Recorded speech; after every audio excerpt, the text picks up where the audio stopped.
What's up, everybody? All right, we're back here. It's day 3. It's still the weekend. I really didn't have a chance to work on it this week. I know some of you are wondering if I have an actual job, and I actually do. I am a Toyota technician at a Toyota dealership, so I have the 8 to 5, but I like grinding on this. I like building cars. I like doing things. So yeah, enough about me. Let's get back to this. So day 3, you'll see Mike's engine is in.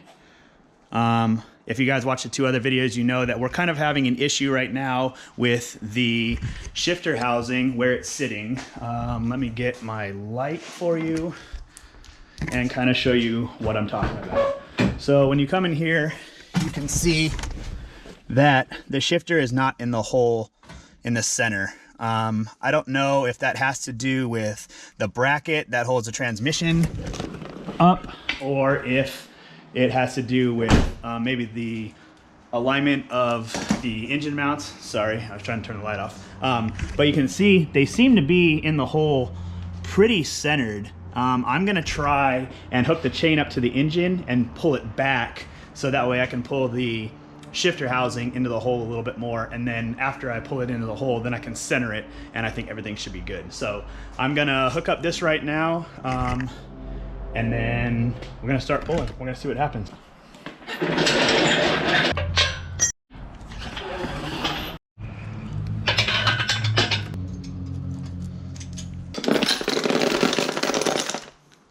Okay, another thing that I forgot to mention, that if this ISR plate doesn't fit where I'm not able to move the engine enough to put it in the center of the hole, I think I am going to use my LOJ kit. You can see that all of the holes are all adjustable. Sometimes the cars are a little bit different between each engine swap, if that makes sense. Sometimes the car just won't line up, or maybe the holes on the ISR subframe are too exact where we need a little bit more adjustment. So I'm gonna try this first. I wanna use the ISR kit since everything else on there is ISR minus the oil pan. But if not, then at least I have a backup for adjustability. So I have this now all hooked up. So I'm gonna try and pull and see what happens. This is tiring. Okay, so I just loosened the mounts and I tried putting in the ISR brace. For some reason, those holes don't want to line up, so I wasn't able to use it to center it in the hole. However, I did use the LOJ one. You can see it's not there anymore. Underneath here, you can see it's all buttoned down, tightened up, and when we go into the car, you can see that it's a lot straighter. It's right almost dead center in the dead in the center of the shifter hole. So I'm gonna try and put the trim on, make sure it stays in gear for all the gears, but as far as it goes, we're looking pretty good. So I wish I could have used the ISR one, but I don't know. I guess it's good that we have both these kits, the LOJ and the ISR. There's similarities, but a lot of differences as well. So it's kind of nice being able to pick and choose. Sorry, I'm out of breath. Climbing in and out from underneath the car kind of wears you out. So I'm going to button all this up, tighten it up, make sure everything stayed in line, and I'll get back to you. Okay, so I've been messing with this shifter now for about an hour. I finally got everything back together. I put it inside, and I have the shifter, trim, everything all back together.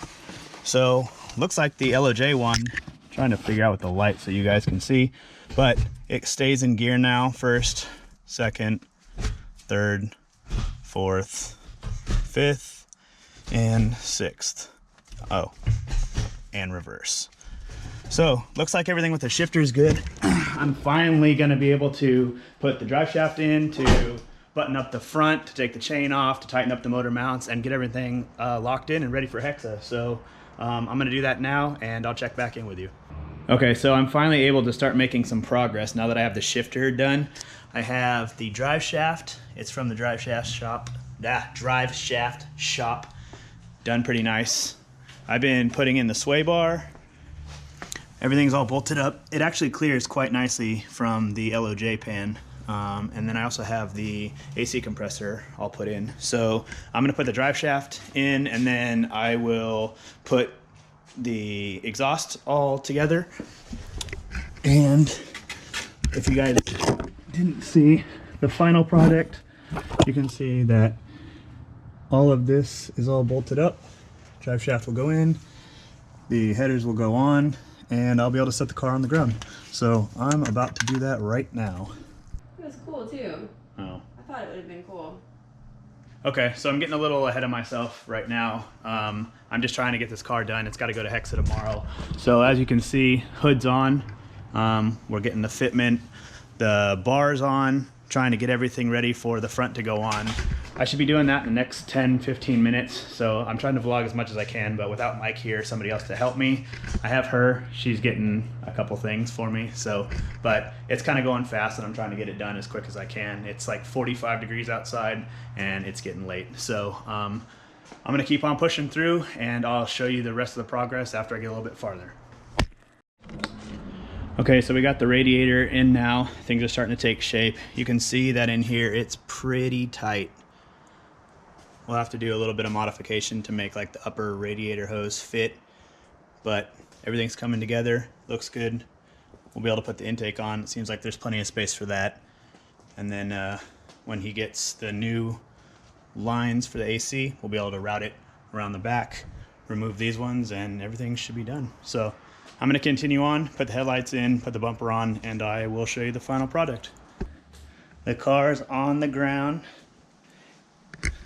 Are you ready for this? Bam! It's officially swapped. It's been a couple late nights, but we have it done. The engine's sitting in there, nice and clean. Everything seems to fit pretty well. Now we just have to wait until we get the wire harness. Tomorrow Mike's gonna head over and he's gonna have it delivered to HEXA so they can take care of some of the fuel stuff. If you look out here, we have the fuel line.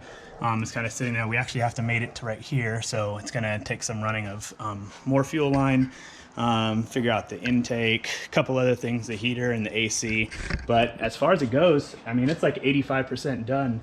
The front of the car is on, everything looks good, everything fits well. So I guess my part's done. So yeah, till next time, like, subscribe, comment. I try to get back to all you guys as much as I can, but sometimes it's just a busy time. So if you guys leave me comments, things you want to see in the future, maybe videos, I'm going to be doing something on my car as well. And yeah, so stay tuned.